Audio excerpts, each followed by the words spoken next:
Good morning. So at a recent staff meeting, Logan Dupree invited us all to do lightning presentations on a micro topic that we could share with each other for professional development. I decided it was a great idea. I wanted to go ahead and do mine through YouTube and make a link on this kind of a one-person Zoom call here and send that out through, I don't know, Teams or something hip like Discord or Snatch or any of those other fun digital spaces. So while we're kind of standing and thinking about digital spaces and doing my presentation of digital spaces, I wanted to talk about where my story begins. Right after Belmont Abbey and my four-year degree, I wanted to move into education while I pursued my master's, and that took me to North Gaston High School.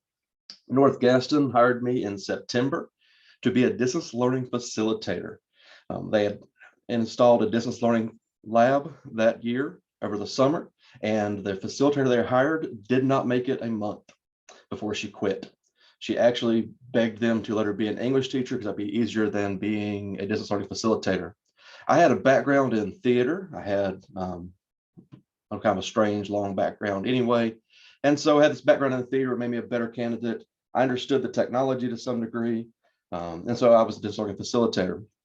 I worked in a fairly complicatedly sparse room that they had set up. Here's a diagram because I don't have any pictures from that time period left. So here's my room from an overview, right? You've got your blue industrial high school tables. There's a door over here, if you will. My corner of the room was back here. This red area, there was my desk, my fax machine, my computer. I had my little server box up there with my all my electrical plugins, and then a giant cabinet full of VCRs and VHS tapes, which we'll get to in a minute.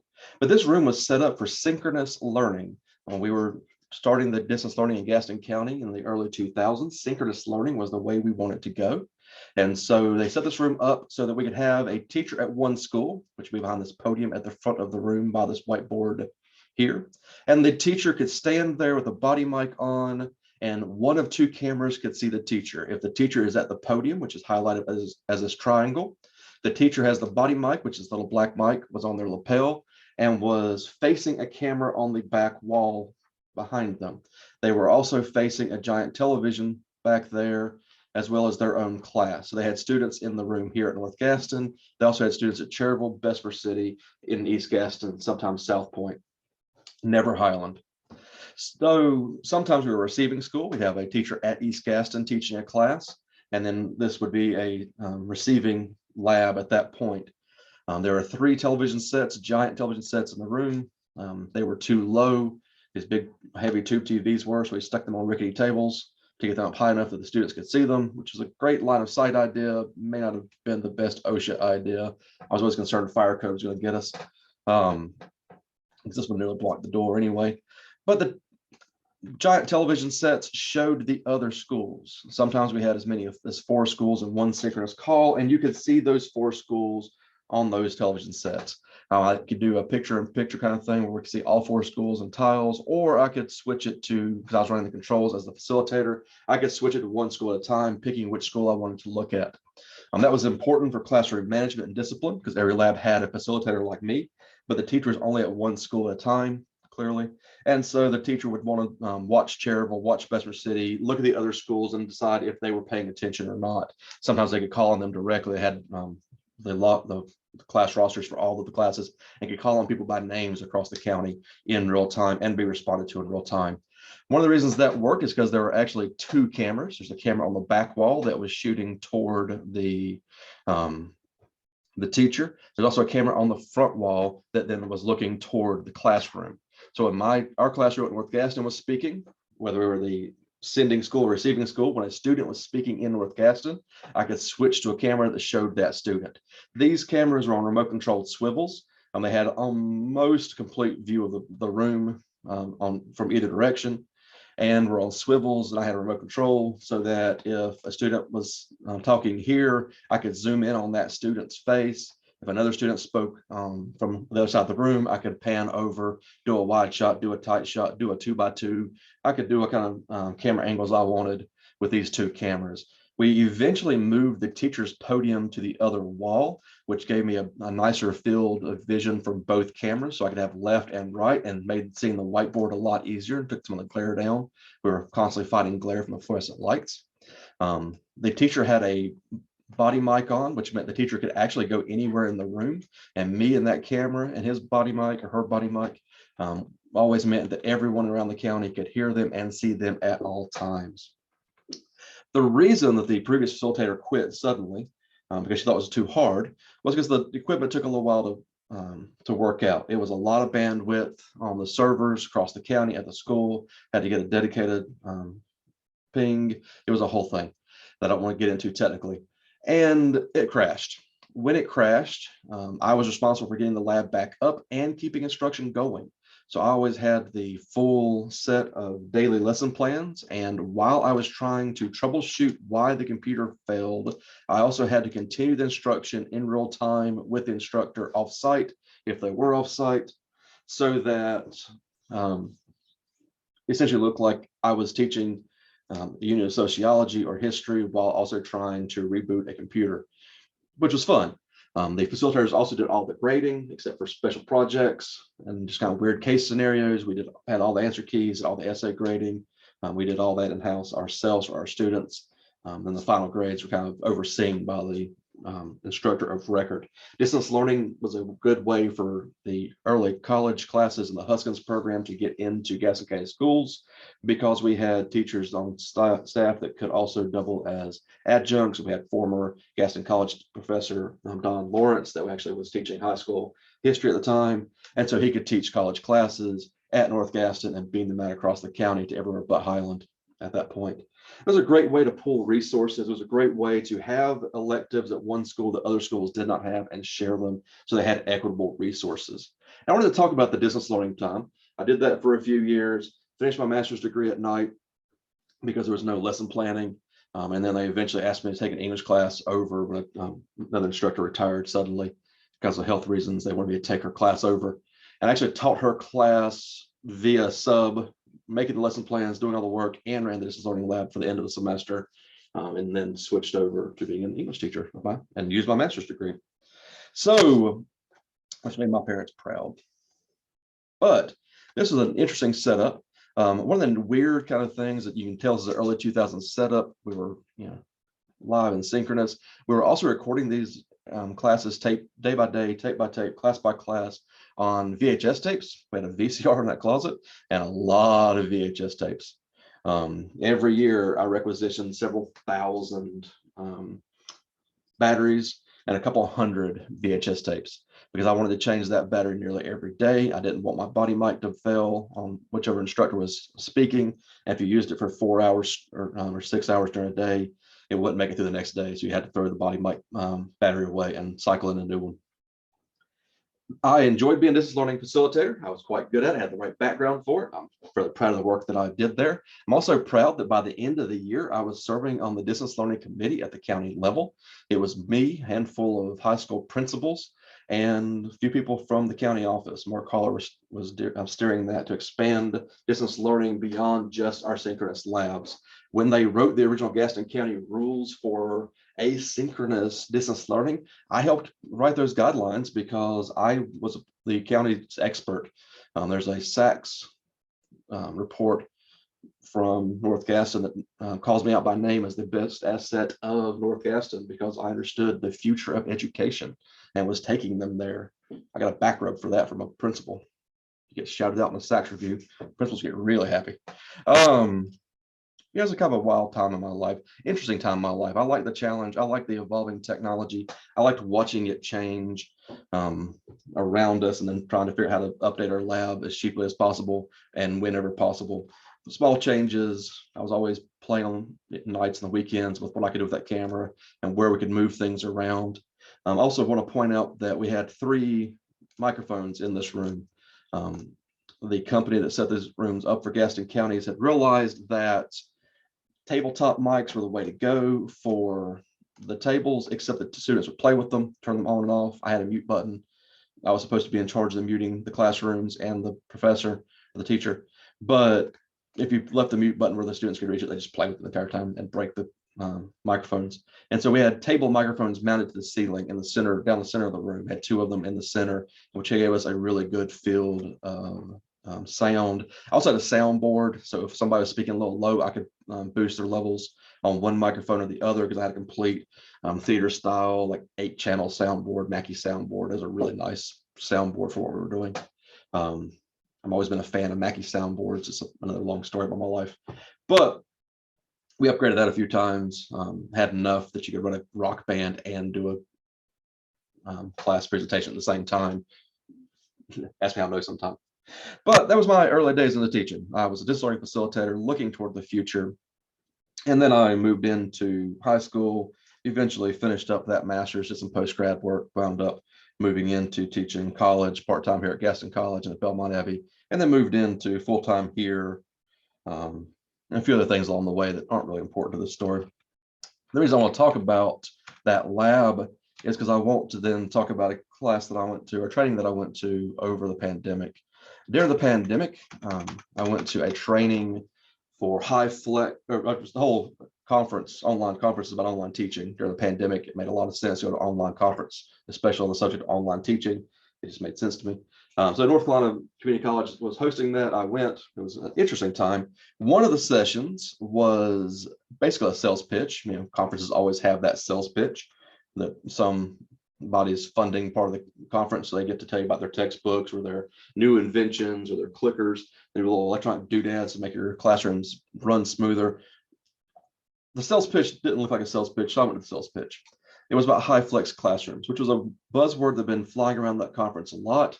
I thought I understood what they were talking about, but I wanted to make sure, so I went and listened to a sales rep tell me about what they're doing with high flex classrooms in Europe and how long they've been doing it, and why they'd love to set us up with high flex classrooms here in the United States, and why the time has finally come, yada, yada. The high flex classroom was hilarious to me because it was synchronous learning, and Gaston College or Gaston County schools were doing that 20 years ago. They actually dismantled that program during a layoff in 2010, and they got rid of those labs to save money, which never made sense. It just looked good in the paper because it looked like they saved $40,000. What they actually did was throw away $40,000 worth of equipment and then hire more teachers to teach classes that we would have saved money the other way. So God bless them. But this high flex learning buzzword was interesting to me, and I liked it. And I really enjoyed the presentation. It was an update of the synchronous learning, but it was still just synchronous learning. Then when we come back to campus, Gaston College was really happy, and there were a few meetings where people used the terminology high flex learning. I was excited to see a distance learning lab again. And then we walked into the classrooms here in Robinson and quickly realized these are not high flex classrooms. They're just not. They're not set up to be high flex classrooms.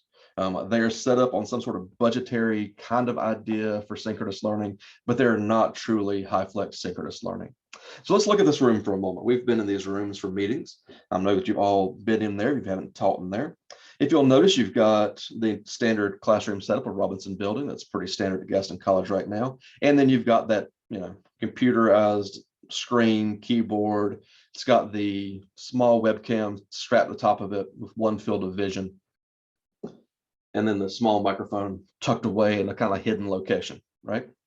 Now, this is not truly a hybrid synchronous learning class. The idea is that you would be able to have students in the classroom in those seats taking the class with the professor, and also have people offsite taking that class via a platform like Zoom. Let's say Zoom. There's a lot of ways to do it. Let's say we're doing a Zoom. The way we're set up now, the students can see the teacher, interact with the teacher. That works.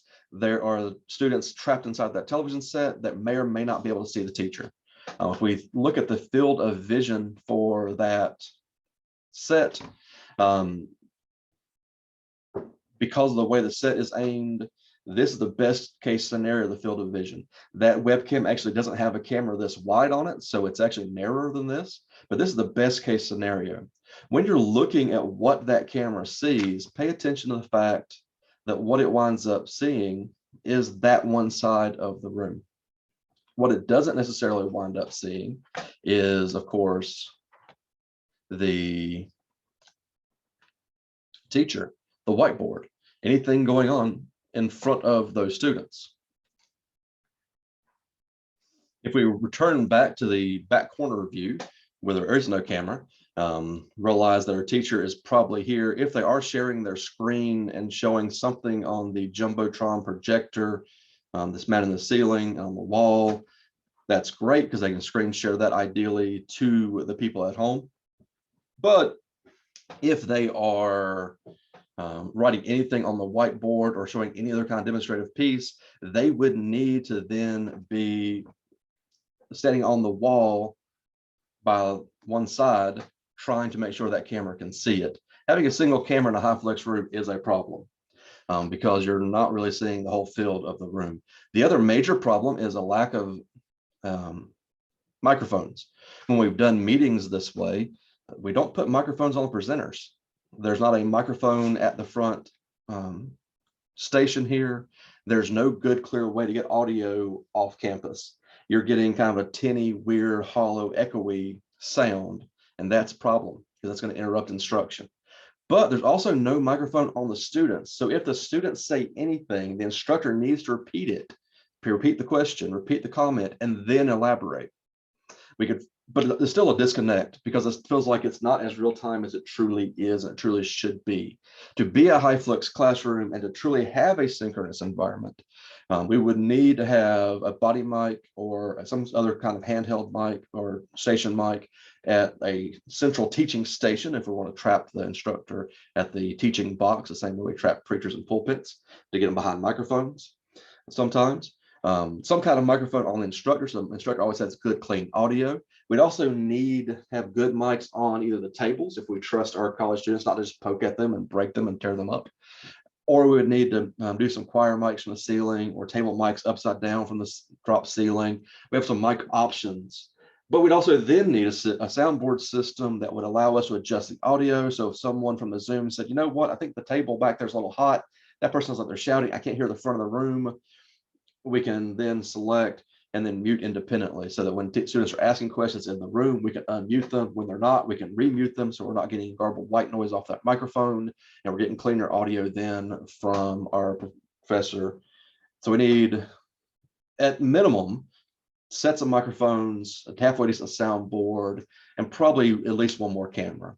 And the camera on top of that television set's fairly useless. The cameras probably need to be mounted on the front wall, the back wall, or the two side walls to give us a good, clear vision. Now, what the high flex classroom does, why I think this is not a high flex classroom and what I really want the high flex classroom to capture, is that synchronous moment of we're having class, someone can't come to class today, pandemic, work schedule change, their kids' schedule has changed at school. They've got a day off mysteriously for a protest or something. The power outage at school is canceled school. The kids have come home early. Our student parent has had to go home to that. Their cars broke down. They can't make it to campus now for a few days, whatever. They would then be able to see the class that they had been normally attending live in person. And they would be able to float between being live in person some days and being Zooms only some days.